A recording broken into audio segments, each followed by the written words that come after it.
arrived in Beijing, I was immediately introduced to the infamous Chinese smog. I thought for sure I'd be choking on this disgusting air the entire time I was there. But much to my surprise, when I woke the next morning, the sky was completely blue, and it stayed like that the entire time I was in the city.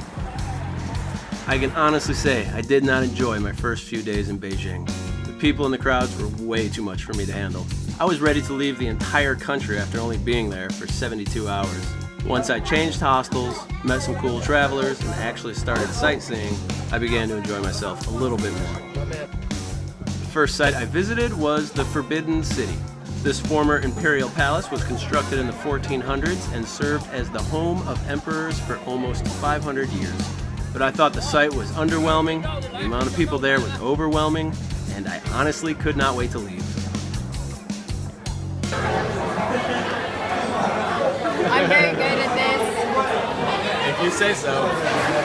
No, like, really? Okay. Okay, see? Oh, see, now you do good. Now you do great. I've been doing great all along. For the last 38 seconds. Okay, see, like, I put it in the dip so quickly. Okay, let me just figure out how to use the chopsticks.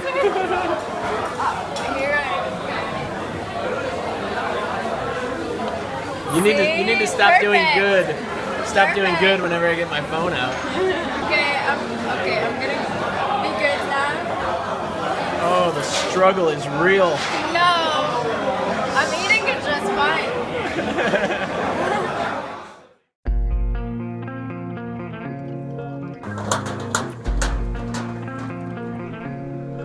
The next morning, a bunch of us from the hostel were visiting the Great Wall together. We were visiting the Mutianyu section of the wall. The best part about this section is that it's not completely packed with tourists. You can take a cable car to the top and then ride a toboggan back down. The toboggan ride was definitely my favorite part of the whole Great Wall experience. Fuck this wall.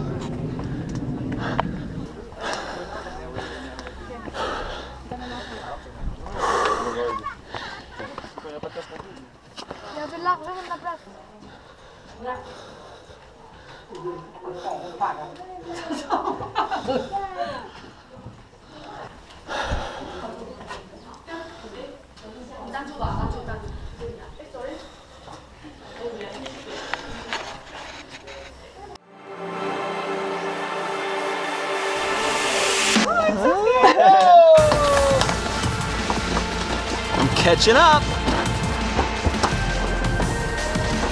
That's not how you do it.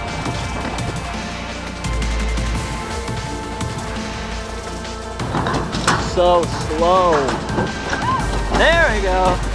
There we go. You better go forward.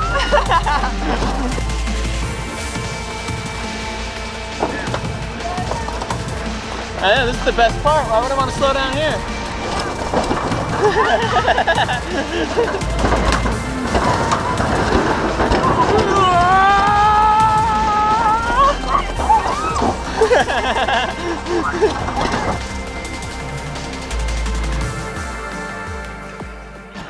That was awesome.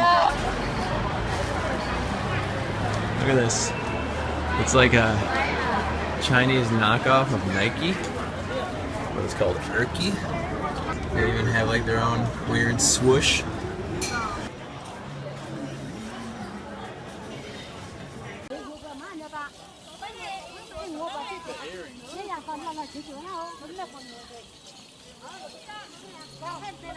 The next day, we all decided to visit the Temple of Heaven and the Summer Palace. The Temple of Heaven is an imperial complex of religious buildings that was constructed in the 1400s. After that, we headed to the Summer Palace. The Summer Palace is a large park containing lakes, gardens, and, you guessed it, palaces. The Summer Palace might have been my favorite site in Beijing. The entire layout of that place is really cool, the buildings are really impressive, and we arrived later in the day, so that was nice because there was a lot less people around, so we could actually enjoy walking around this place without all the massive crowds.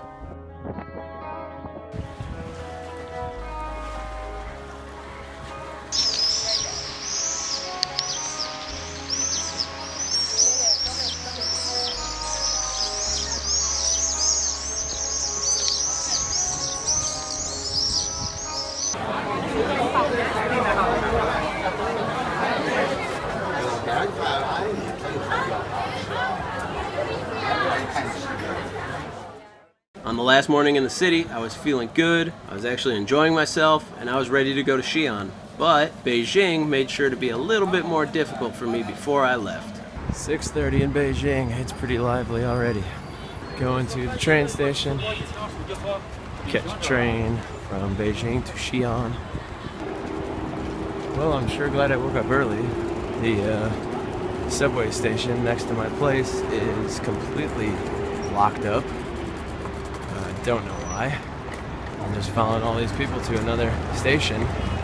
Them having that station closed right next to my hostel was a pretty big issue, and I had to walk 3 times as far to get to the next station, and I had to pass through this madness of Tiananmen Square where they actually have security checkpoints on the sidewalk. You gotta check your baggage and all that other stuff, and it's 7 now, but still gives me plenty of time to get to the train station. Hola! And what he said. Yeah, hola. So I walked to another station and the gate is closed. I have no idea what the fuck's going on. I know there's stations across the street, but I don't know if they're open either. Yeah, I don't think today's like some holiday. It's 7 now, so I'm assuming people need to get to work. So I don't know why all these stations are closed. Just expect everything to be fucked as soon as you walk out of your hostel every day. That's why my first 3 days here, I fucking hated this place. I hated it so much. And before I leave, it's making sure I hate it a little bit more. All right, let's everybody just calm the fuck down. All right, finally got here. We'll see what I gotta do next.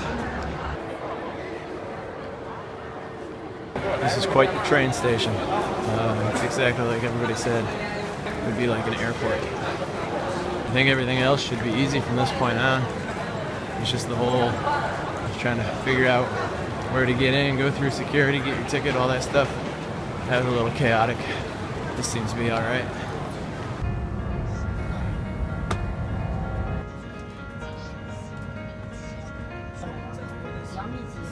Finally, on the train, and much more relaxed, I was headed to Xian. I was excited to see what this city had to offer and how it would differ from Beijing.